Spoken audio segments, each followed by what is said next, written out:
to present Yes, something. it's my great pleasure, and thank you so much, Leo, for introducing and making this all happen. Uh, yeah, it's my great pleasure to introduce Sarah Crabtree.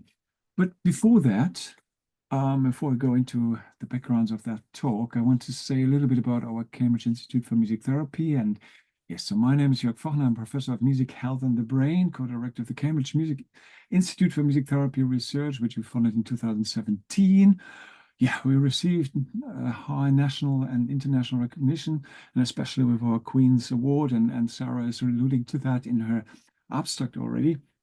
And so we are quite proud on that, that what we have achieved, especially on this in this area of dementia research. We have about 12 staff members working on different research projects, and this is, yeah, it's constantly growing. So our vision, to say that, researching the power of music across the lifespan to change lives and improving health and well-being through advancing music therapy research. What is our mission? Well, it is to lead internationally on the explanation of how music therapy works and how its efficacy and impact can be demonstrated to change and improve healthcare practice and policy.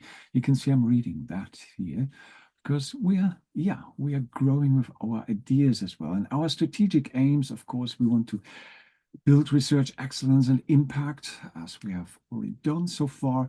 We're supporting outstanding researchers, and one of them you will hear right now. And we're exploring the social, economic, and cultural impact of music therapy research. And we have 5 research hubs. One is empowered aging, the other is technology in and neuroscience of music therapy, trauma, recovery and rehabilitation, number 3, mental health and well-being, and health in childhood and youth. And the order is not important here. It is more like, look at it like a circle. Music across the lifespan and the different topics that we're looking at. Well, we have several students in our music therapy and drama therapy courses that are run here in Cambridge, and we are welcoming colleagues and PhD students from around the world. Right, Sarah. Yeah, so you've done your Bachelor of Music in McGill, Montreal, Canada. What a nice place. We just managed to be there. And yeah, I envy you for that nice place. And you have an MA and a PhD from the Cambridge Institute for Music Therapy Research. Sarah is a HCPC registered music therapist and has completed additional trainings in neurological music therapy and has experience in working in care homes across the UK, and was a PhD student on the HOMESIDE project, which he is also referring to and talking about today,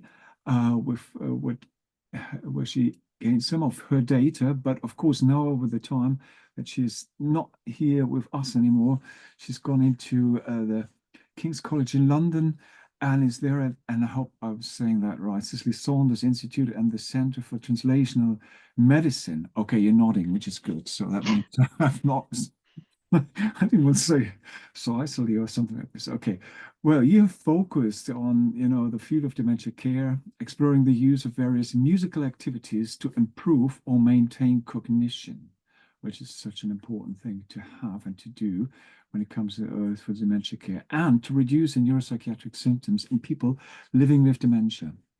You have a particular interest in involving the public in the research process, and you continue to progress strategic goals for public involvement and engagement. And that's what you're focusing on in the moment, also in King's College.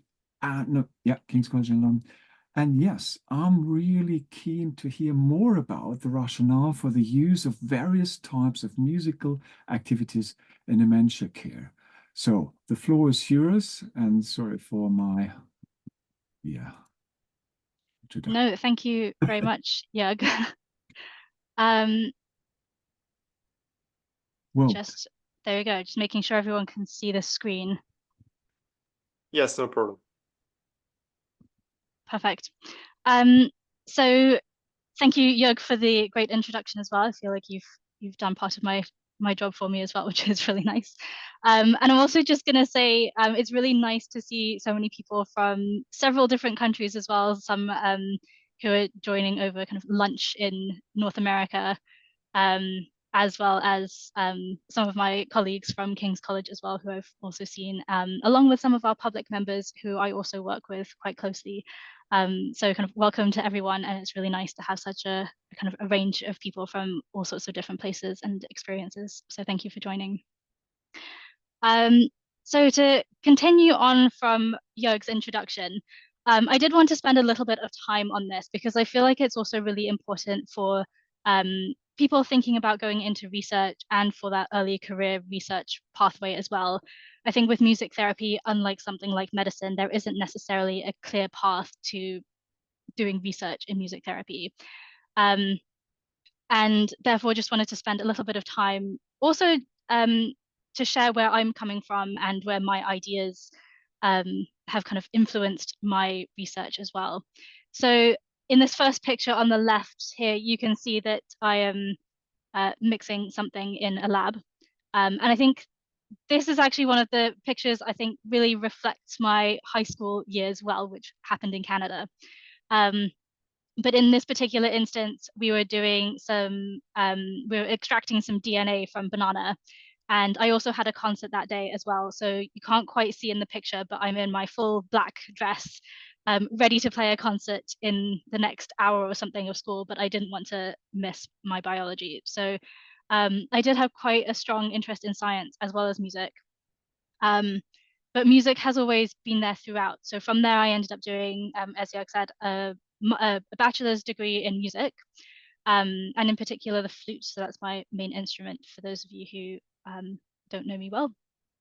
And from there, decided to do a master's in music therapy. So you can see the Anglia-Ruskin Cambridge Institute for Music Therapy Research building there in that picture.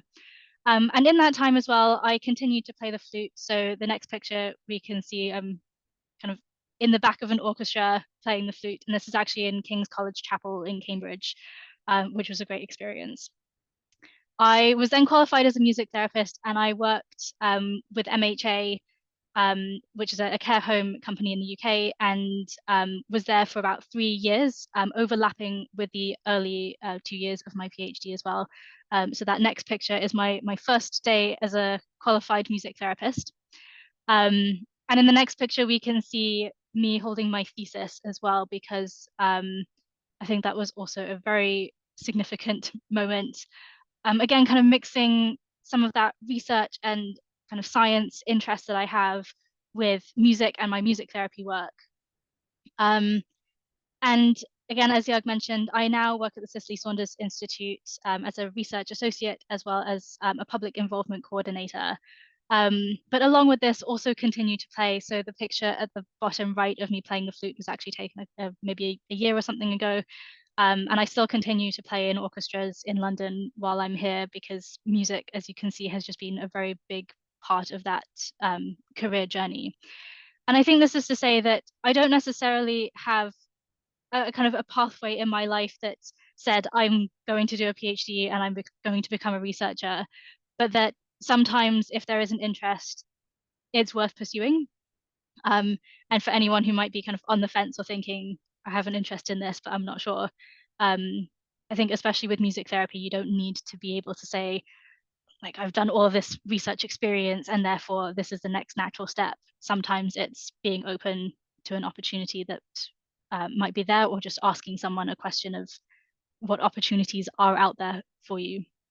And I also just want to introduce quickly my supervisory team who supported me in my PhD. So Professor Helen Odell Miller, who was the director of the Cambridge Institute for Music Therapy Research, has now retired, but very much still involved.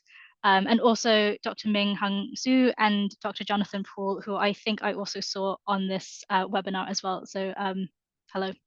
But also thank you to both of you for supporting through my PhD. So my PhD, as Jörg said, is looking at what's the rationale of singing, listening, playing instruments, and movement with music on behavioral and psychological symptoms of dementia, which is the abbreviation to BPSD, which you'll also see throughout, and cognition of people living with dementia. And this was separated into a few extra questions. So looking at how do those activities compare? Do people use one more than the other for different aims? Also looking at, is there a particular proclivity that people have? And this is the proclivity is a tendency to choose something more regularly, or an inclination, predisposition towards something in particular. Are there kind of personal preferences, maybe just like a default activity that people go to? Kind of what are some of those reasons? And then thinking more about the clinical aims as well. So what does a music therapist consider when they use different musical activities to support cognition and lowering behavioral and psychological symptoms of dementia? But essentially what I wanted to look at was what musical activities are used and why. So first, I think we have to ask, why is this important to research in the first place? And I think this comes down to partly my own experience, and which is why I did the introduction as well. So my own personal interest in science and music. And I think that I've also seen a little bit of a disconnect in that there's a lot of research that is done in neuroscience and psychology, how the brain processes music, how we perceive music.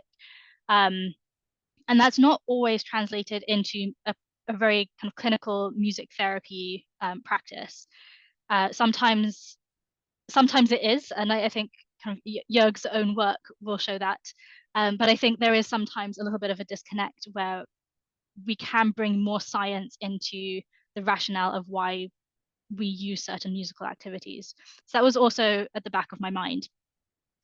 And I guess with a kind of a very early public involvement hat on, which I hadn't quite known at the time, before I started my PhD, because I was working in the care homes, I had asked care home staff, like, if you had an answer to a question that you think would really support your work in the care home, what would it be?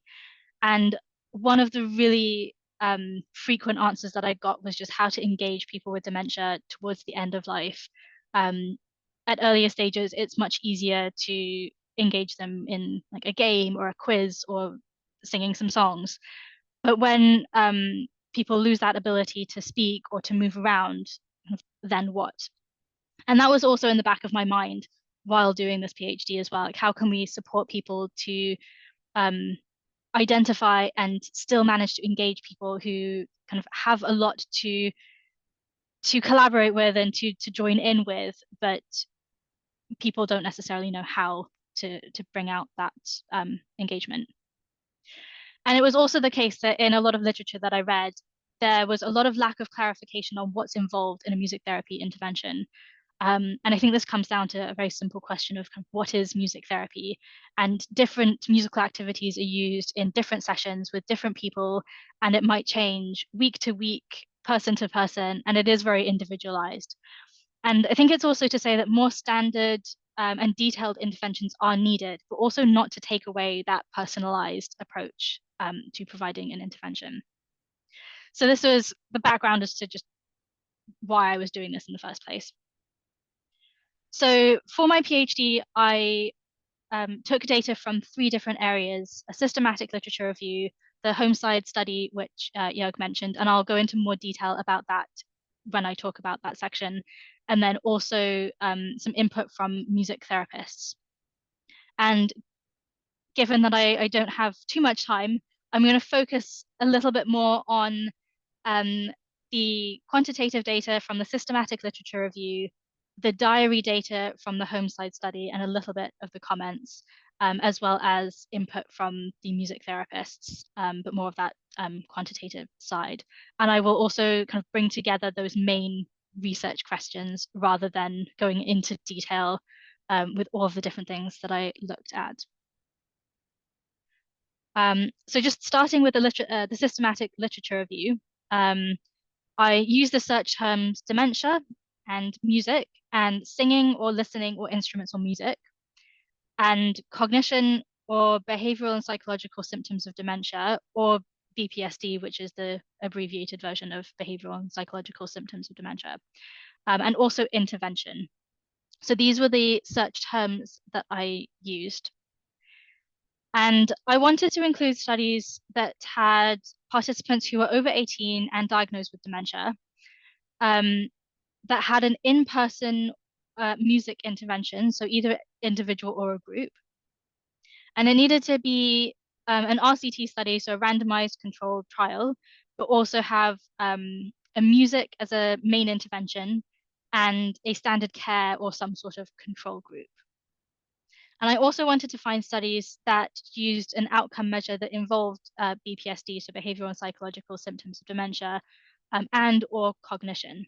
And as mentioned, something that was well, studies that were a randomized control trial studies. So after doing this search, I searched 6 different databases and had a total of 172 publications that were identified through those searches. And through excluding duplications and other articles that just weren't, that didn't cover the inclusion criteria, I was then left with 27 publications. And that was also after the abstract screening. And I then read those articles in more detail, looked for quality assessments and things like that as well, and was then left with 14 publications, which I included in my analysis. So again, looking at that broad question of what musical activities were used, listening seemed to be used the most, and 7 of the 14 studies used listening. We then had 6 studies which included singing, and then equally we had 2 studies which included instruments and then music, movement with music, and 4 studies which included music therapy. And again, I think this is where potentially more clarification can be helpful, because what is that music therapy intervention? And then there was also 1 study which classed their musical activities based on passive or interactive music, which I think is also a really interesting idea. And my next question was then looking at, well, why did they use some of these activities? So I have a chart here which shows the different musical activities that were used and some of the outcomes that they talked about. So I won't go into too much detail with this, because at the end I'll put the 3 sets of data together in a summary. But we can see here that there are kind of like things like reduced depression, that comes up a few times actually, reduced agitation, memory as well. So we've got here working memory and verbal memory in there, improved quality of life. Some are more specific than others. So for example, depression, quality of life, anxiety, but also some just say reduced BPSD. So that's maybe more general. But I think interesting to note. And also we can see here that there were multiple musical activities and also music therapy, which again doesn't quite clarify what they were kind of doing within those music therapy sessions. So that was my systematic literature review. And then I also collected data from the HOMESIDE study. And this was an international study, including 5 countries: Australia, Germany, Poland, Norway, and the UK. And my PhD was kind of embedded within this study a little bit. So this was a study for people living with dementia, and it was a music and reading randomized control trial study. So people were either randomized to the music intervention, reading intervention, or standard care intervention. And the idea was that as music therapists, we would support a family caregiver or an informal caregiver who was then able to deliver a musical reading intervention over 12 weeks with someone with dementia at home. So the idea is that there was the family carer and the person with dementia who were living in the same place, and they were able to do the intervention on a daily basis. And yes, between those 2 people, so the carer and the person with dementia, we use the term dyad. So whenever I use the term dyad, I'm referring to the carer and the person living with dementia. So looking at the dyads that I was able to include, for the UK altogether, we started with the aim of recruiting 99 participants, which we actually achieved, and not only achieved, but recruited more than we planned to initially, which was great. But for the purposes of my PhD, I was only able to include the first 15 dyads because I also needed dyads who had fully completed their intervention. So I wanted, I took the data from dyads who were in the UK only, who were in the music intervention, and who had fully completed their intervention. And that was 15 dyads in the end. And out of these 15 dyads, 5 of them had dementia, Alzheimer's. All of them, the person with dementia had dementia.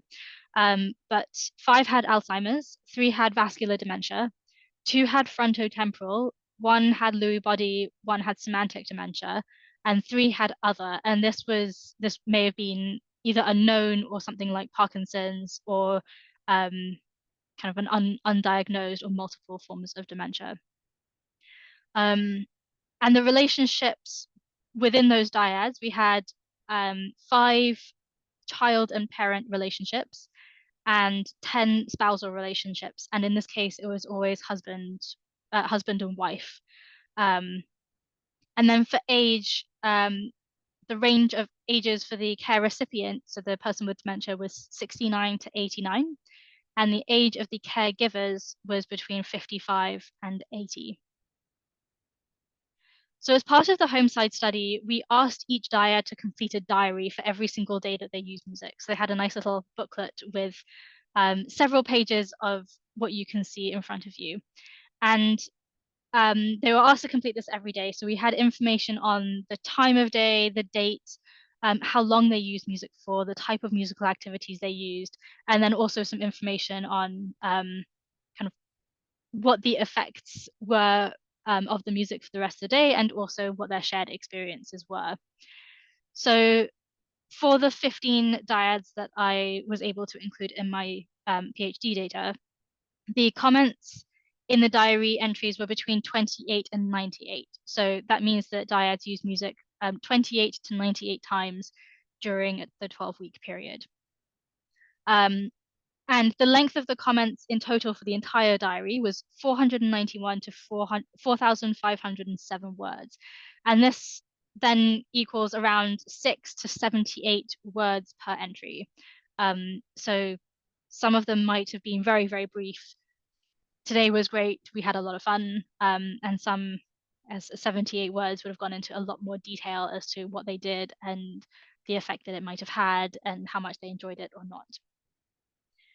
So taking that first section of this, what musical activity they used that day, we can see in this graph that listening was definitely used most out of all of the dyads, singing second, and then followed by movement and playing instruments almost equally.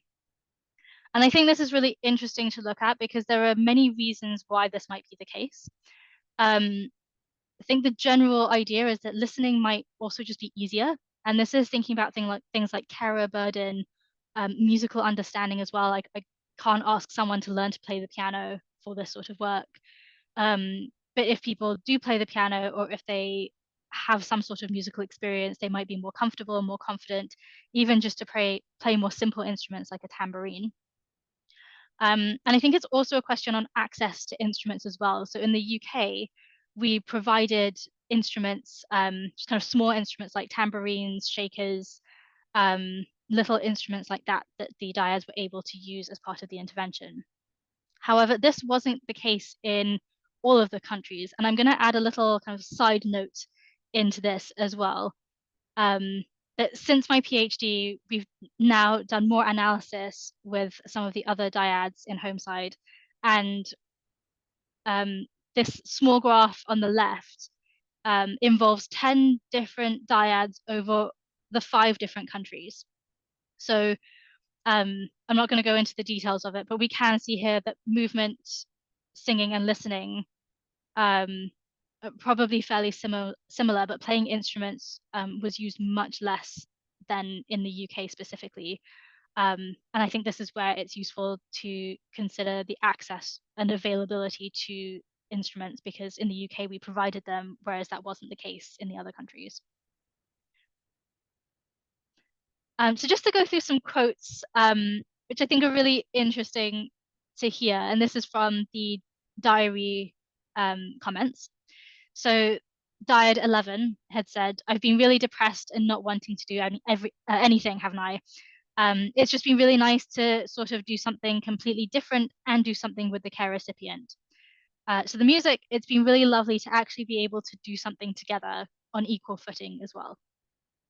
And I think this is really important that the dyads were able to do something together to collaborate on an equal basis rather than one person caring for the other and the other feeling like they might always need help. Dyad 2 has said, "It's brought up a lot of emotions for me in a way that's a good thing because I think I need to accept what's happening." And I think this is also really interesting as well because people often avoid some of the challenging topics and the challenging discussions. And I think often those discussions and those topics need to be addressed. And it's not to say that they should be forced, but I think it's to say that if there is an opportunity and a good and safe environment for that to happen, those conversations can be really beneficial. And then Dyad 6 saying, with the struggles of mum saying, "Oh, I don't want to take my medication," or "No, I don't want to do this, no, I don't want to do that," actually being able to look back throughout the day and saying, "Oh, I've done half an hour, 45 minutes of something that made her smile." And Dyad 6 was kind of very happy to be able to look back and say something positive has happened today. And even in the several days of stress, having those few moments of I've done something positive, we smiled together, we laughed together, was really important. And then Dyad 2 saying, "We used dancing to help mum get out of her chair and get moving. She seemed to walk more confidently after we had danced on the spot for a few minutes. It was obvious that she had enjoyed it as she smiled and laughed." So I think this is a really good example of music being used for a specific purpose. If there are any physios, then you might have some thoughts or comments or ideas on this as well. But I think it's to say that music can be a really fun way to kind of get the blood flowing and kind of warm up a little bit before moving, especially if people are sitting down a lot during the day or in bed a lot during the day as well. Dyad 6 says that music allowed mum to participate as an equal and on her terms with minimal intervention from me. And I think this is important as well as being equal. It's having things on the terms of the person with dementia where they often start losing autonomy and losing their ability to choose things.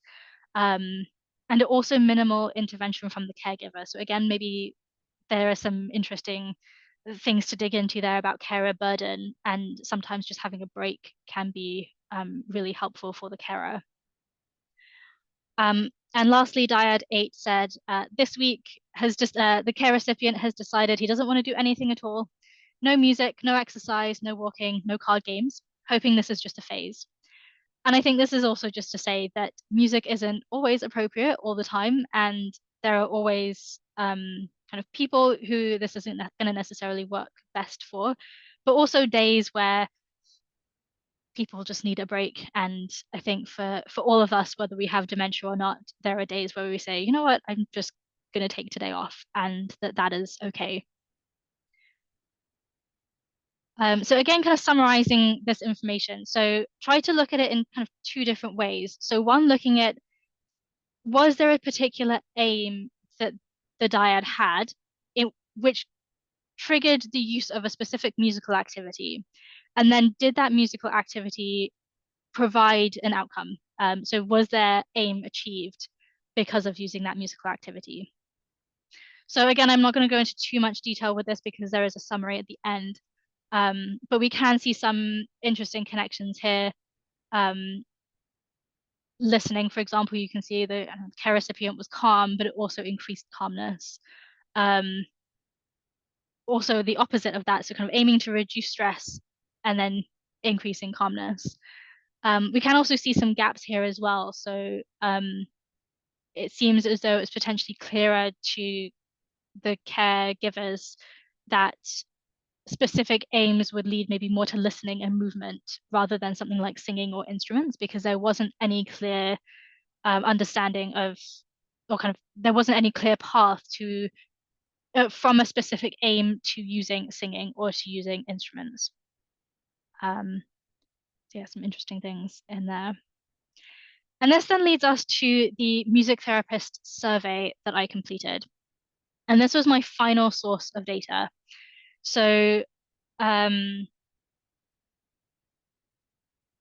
this survey was shared through the British Association of Music Therapy, and it was sent to people who were music therapists who were qualified to practice in the UK, and also had experience of working with people living with dementia.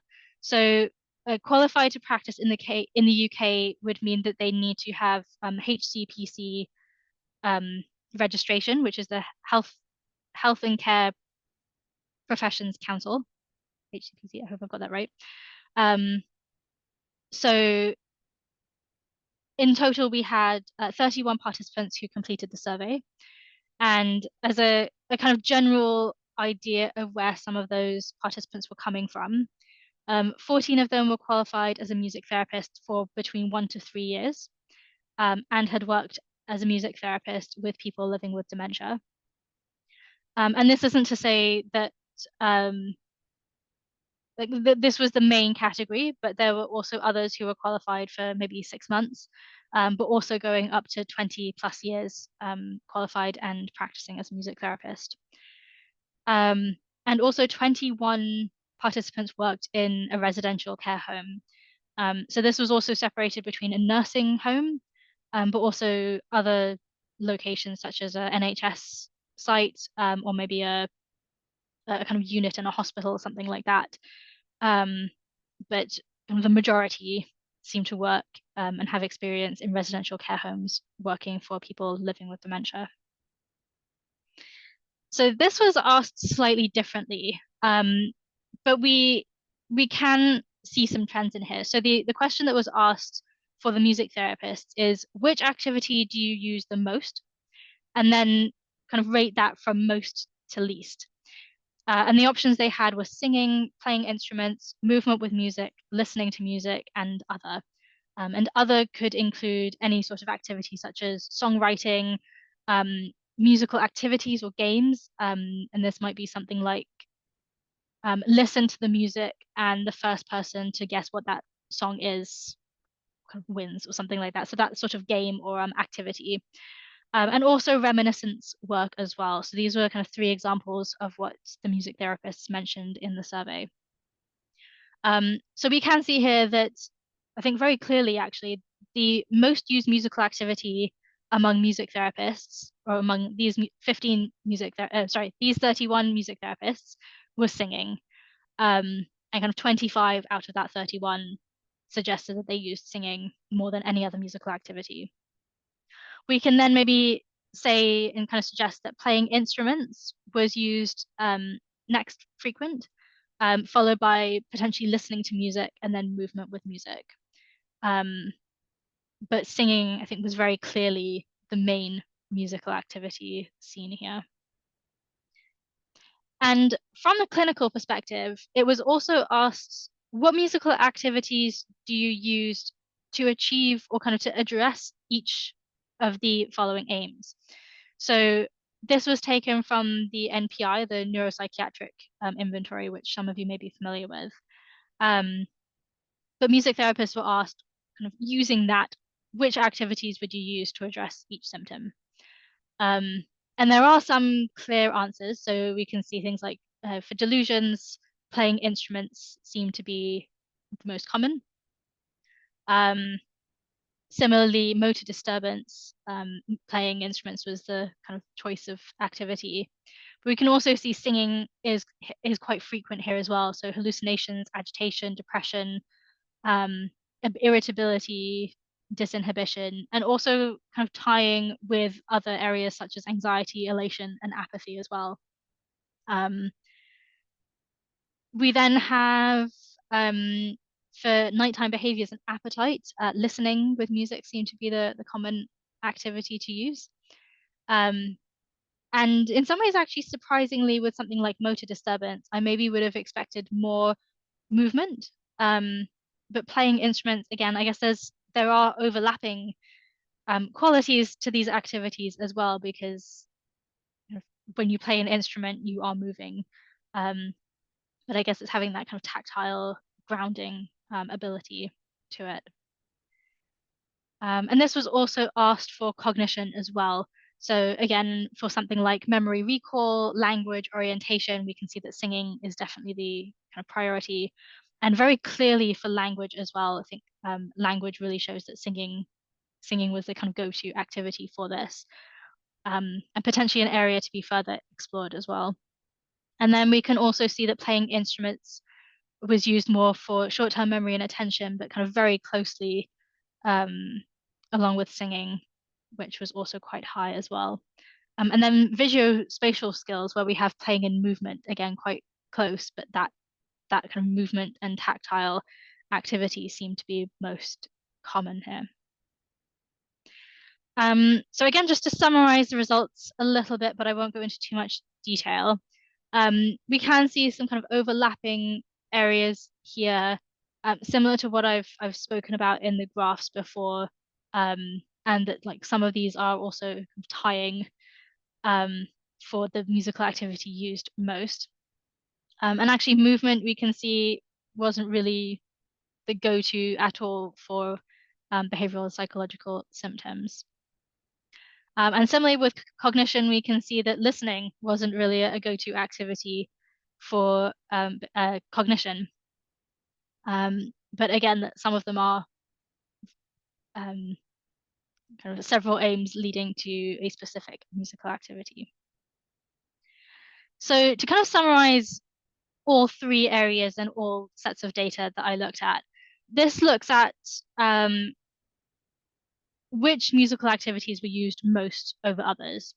So for the systematic literature review and for the HOMESIDE study, listening was definitely used more than other areas, other musical activities. But we can see that the music therapists seem to use singing more. And again, I think this brings a question of kind of what is the reason for that?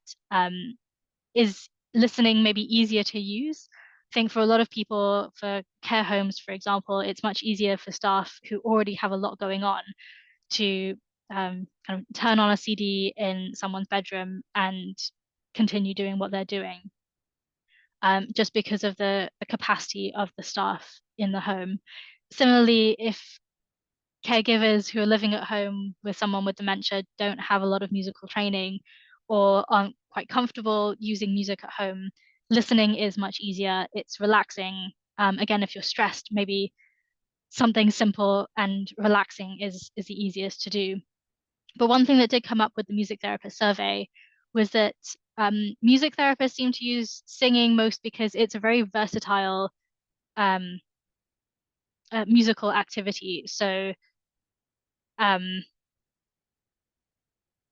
yeah, I guess that there was a lot that they talked about that they can do with it. So they can sing to the person with dementia, singing with them, a lot of different ways of involving the person living with dementia as well, leaving out odd words here and there for the person with dementia to fill in, that sort of thing. But I think for a lot of music therapists, singing is something that they also grew up with a lot more. Many of them had singing as a kind of main instrument in their previous musical experience, and therefore it was something that they were very familiar with, very comfortable, and was also easy to use for the music therapists. So I think this is something to look into more in the future of why some of these activities are used more than others. And there is also a little bit more detail in my PhD. And then in order to look at what musical activities are used for what clinical aims, I did a kind of triangulation process. So in some of the charts previously, we've seen that there was an aim of using a musical activity, which then led to using the musical activity. And that musical activity then led to some sort of improved outcome. So I've kind of collected the data for all three of these sources and put that together to get this summary of results. So here we can see where the aim also improved the outcome. So for example, if there was an aim to reduce depression, we could see that singing then led to reduced depression. And we can see a few of these things. So memory being one of them, language, anxiety, and that was also in singing and listening. Improved quality of sleep and reducing nighttime behaviors. And that has kind of seen the full progression from having the aim, listening to music, and then the outcome as well. Increased relaxation, again, memory, kind of attention and short-term memory using instruments, and movement as well, improving spatial skills, mobility, dexterity, and also improved mobility. So this kind of summarizes which of those areas we can use and which are maybe kind of areas to look at in the future. And I think this is a good table to look at to think what next.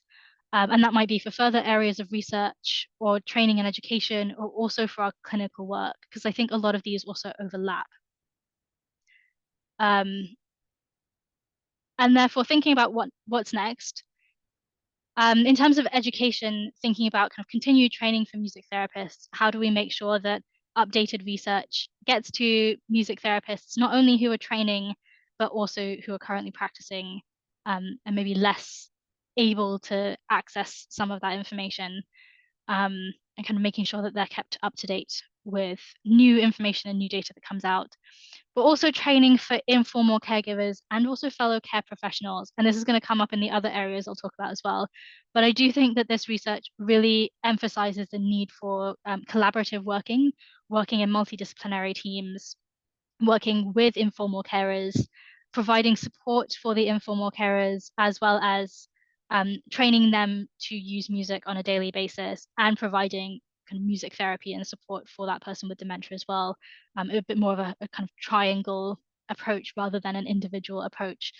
And I think in my own clinical work, I've seen that as well, that you really need to work as a team. It's not just between the music therapist and the person with dementia. It's about yourself, the other clinicians who are also providing care for that person with dementia, the family members, and the kind of informal carers that that are also involved in that person with dementia's care as well. And I think it really does need to be a team collaborative piece of work. And again, thinking about that clinical work, which then leads on increased awareness of how musical activities are chosen. I think as a clinician, or at least for myself, being more aware of how I would choose musical activities during a therapy session, thinking about those clinical aims in the back of my mind and thinking, what can I do to most effectively address the clinical aims that we have for this person living with dementia? Might also lead to things like standardized assessments as well. I know that there are a lot of assessments from a kind of medical and care perspective for people with dementia. But again, as some of those abilities kind of diminish over time, how can we maybe use music to say, well, they are able to sing a song now, in a year, are they still able to sing a song? Or actually, what can they still do? And focusing on what people are able to do rather than what they've lost over that time period as well. Because I think it's really important to be thinking and focusing on what is maintained and what abilities do people still have? What music can they still engage in? And also, I think thinking about increased funding as well. So from an NHS perspective, the NHS can't quite fund music therapy if there's just an answer of, well, people are happier. If we can show through our research that kind of specific music interventions can improve specific outcomes and symptoms, that's much easier for the NHS to fund because they can see that purpose, they can see where that money is going, which I know isn't quite the purpose of why we do this work, but it's also something that needs to happen in order to progress the work that we're doing. And I think also then, last but not least, on the research side, research into more of those specific interventions and outcomes, maybe looking at things like language and singing, which was something that came up really clearly.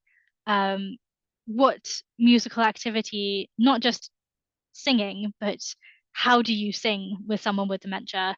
and what does that look like to then achieve a certain outcome.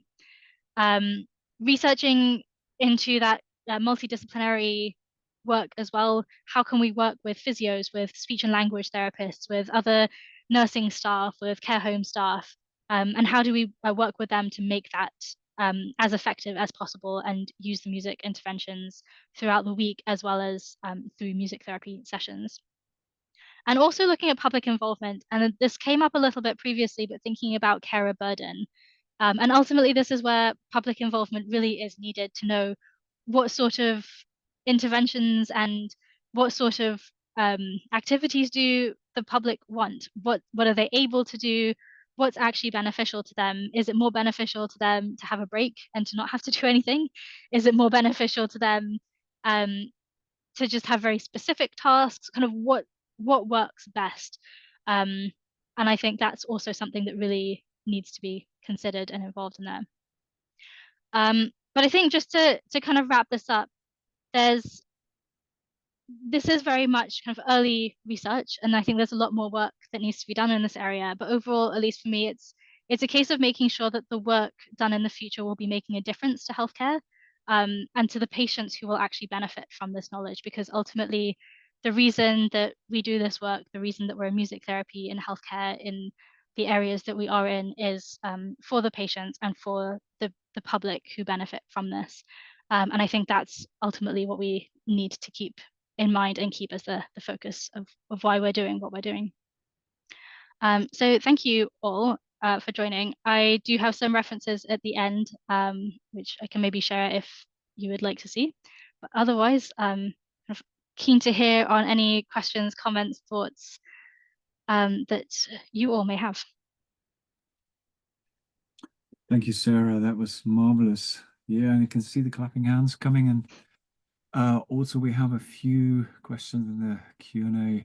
But just to say, yeah, well, that singing can address depression, memory, recall, language, anxiety as an outcome of what you're showing us, so that we can really be very specific on what we are doing, while, you know, also, of course, making the time of the day better, and so that we can live happier lives. And yeah, that was very impressive. Thank you so much. And another example of how many important aspects this HOMESIDE study has brought together and is brought out. And yeah, so I think now my job is to really look into the Q&As, and then yeah, and then we are hoping for your answers. So you may have seen them already. So would you consider receptive music therapy to be the most effective approach for dementia patients?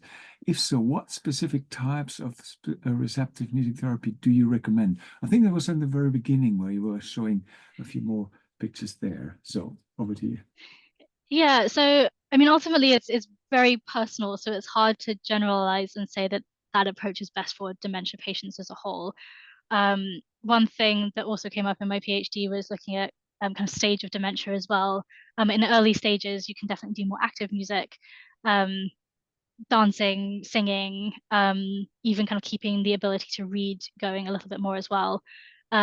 Obviously, as the dementia progresses, that will need to change and adapt depending on how what their abilities are. So maybe I guess more towards that end stage, but I think it's also good to kind of keep them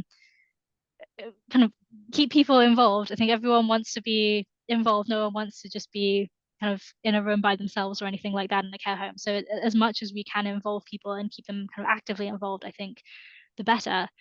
But in terms of specific types of receptive music therapy, again, kind of hard to generalize. I know some of the things that I used to do was just playing kind of soft guitar music, kind of at a bedside, maybe if they were kind of in and out of sleep or something like that, kind of following breathing. Otherwise, I guess there are also just general ways of involving receptive music. So CDs and maybe songs that are personal to them, something that you know might bring back a positive memory. But yeah, it's hard to generalize, but hopefully that gives some ideas. Yeah, absolutely. Yes, we could go on with the next question then from Hiroko Unishishi. How did music therapists supervise the caregiver for the HOMESIDE project? How often the support was provided online or in person? Yeah, that's a really interesting question. So we in back in 2019, we had a whole plan of how it was going to be in person, and we were going to go and visit the dyads in their homes, provide the instruments for them, actually show them and play with them so that we could do some music together. And then 2022 came, and I think a couple of weeks after we started recruitment, that all changed. So the rest of the study then ended up continuing online. And I think given that it wasn't initially planned for online, we did a really good job of managing to adapt to that. So we still had the instruments delivered. We provided 3 training sessions over those 12 weeks. And we also had phone calls every 2 weeks just to check in and see if they had any questions, how everything was going. And we were also available between that time as well if there were any questions or, I don't know, concerns, anything that came up during, like between those 2-week phone calls as well.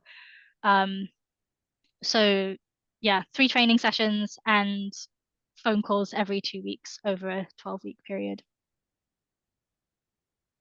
Right. Yes, that wasn't an easy situation with our pandemic, and definitely witnessed how well that was kind of, changed to the good and for the patient's benefit. Very, very impressive. Yes, and of course, singing, listening, singing, we're talking with somehow with each other when we're singing, right? And of course, so I was a bit surprised about the use of less singing and more listening, also with the caregivers in one of the slides that you were showing.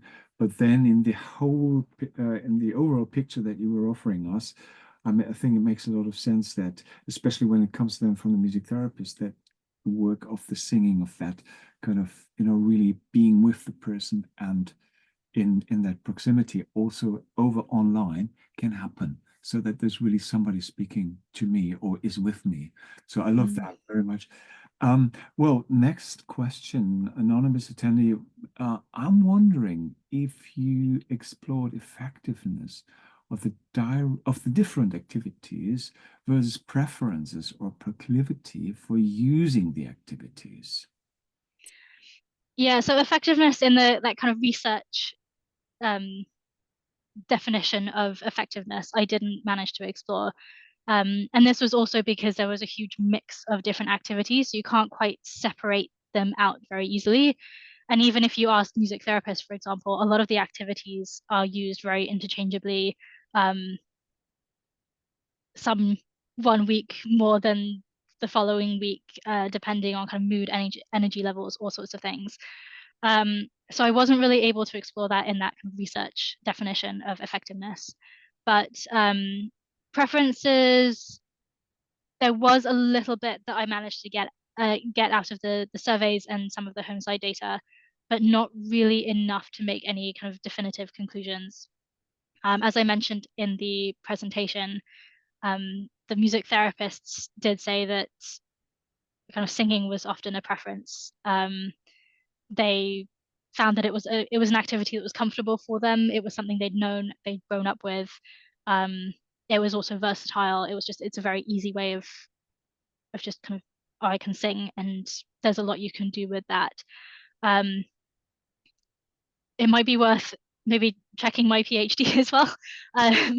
But there was a little bit more information on kind of separating out what are their personal preferences versus clinical aims, and any kind of environmental changes as well. So again, COVID, because of all the online working, a lot of music therapists were working and doing music therapy sessions over Zoom, which also made a huge difference as to how they were using musical activities, because things like movement and playing instruments became much more difficult.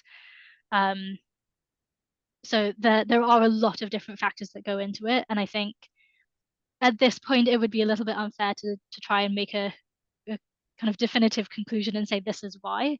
But there definitely was interesting information that came up, which is worth looking into more in future research and future work. And I think this is also where public involvement can be a huge part of future research as well. Again, thinking about those preferences and experiences, education levels, backgrounds, types of music as well, different ethnicities, and yeah, all of that sort of thing, because that's all going to come into it, which did come up in my PhD, but again, not quite enough to make a definitive conclusion to it. Yes, thank you. We're coming to the end, and we have a very nice commentaries here. This is fascinating and an incredible mix of arts and science. I mean, this is very nice to read from Rachel. And then sharing a case where after a major stroke followed by complete and total aphasia, physical disability, my friend was able to sing along at church and understood music. So this topic of your, let's say, 5 or aspects, the singing, listening, the instruments, the movement, how that all comes into, to make life better, and transform that situation in which there are, several thank yous. And I don't see any more questions in the Q&A section. So I guess we are happy to come to an end here. I hand over to Leo now for the last bits and announcements. Oh, thank you so much, Sarah. Such an interesting research, and thank you for presenting your research to us and everyone here on the call.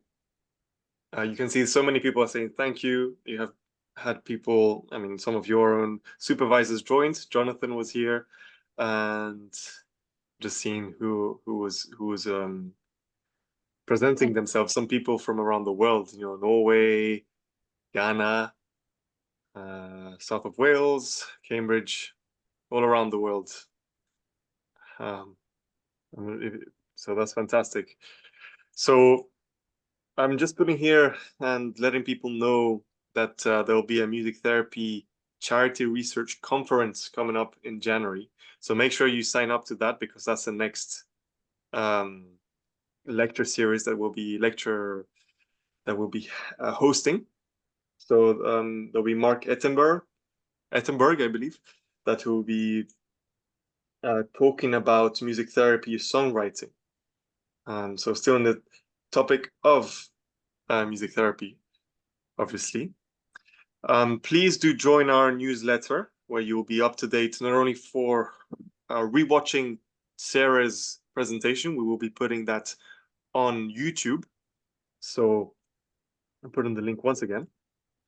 And put your comments there if you have extra questions. I'm sure you can put on the YouTube comment section any of more congratulations or more questions, or maybe on Sarah's KCL website you can contact her. Is that correct, Sarah? I think so. And if not, it is the standard email address, so sarah.crabtree@kcl.ac.uk. Cool. So I'm just putting Sarah's KCL website once again.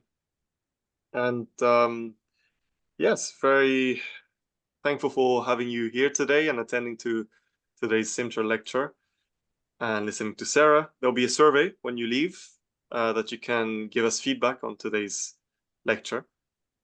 Thank you very much for coming. Thank you so much, Sarah and Professor Jorg. Yeah, it's great. Good. See you all at the conference then. Hopefully. It's just really have a nice mixture of presentation. And of course, Mark Ettenberger, with his groundbreaking work in that NICU and other aspects is of importance. Well, see you then.